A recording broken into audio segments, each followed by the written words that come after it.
Chit fund ইস্যুতে বাম নেতাদের বক্তব্যের পাল্টা জবাব দিল বিজেপি মুখপাত্র সুব্রত চক্রবর্তী সাংবাদিক সম্মেলন করে জবাব দেন। পূর্ব ত্রিপুরার লোকসভা আসনের জন্য পোস্টাল ব্যালটের মাধ্যমে ভোট গ্রহণ শুরু হয়েছে।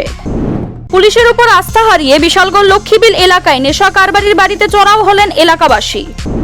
বাড়ির দেওয়াল ভাঙার সময় দেওয়ালে চাপা পড়ে মর্মান্তিক মৃত্যু হলো মালিকের। এই ঘটনাটি ঘটেছে রাজধানীর বেলাপুর এলাকায়।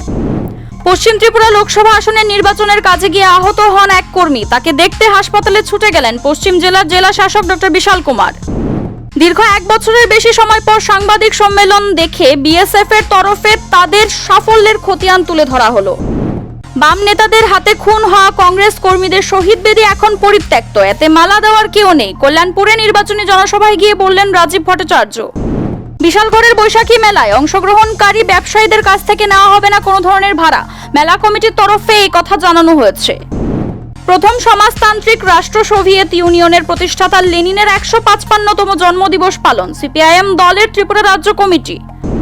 পূর্ব ত্রিপুরার লোকসভা আসনে নির্বাচনকে সামনে রেখে সোমবারও জনসভা করলেন মুখ্যমন্ত্রী অধ্যাপক ডক্টর মানিক সাহা এবং প্রাক্তন মুখ্যমন্ত্রী বিপ্লব কুমার দেব।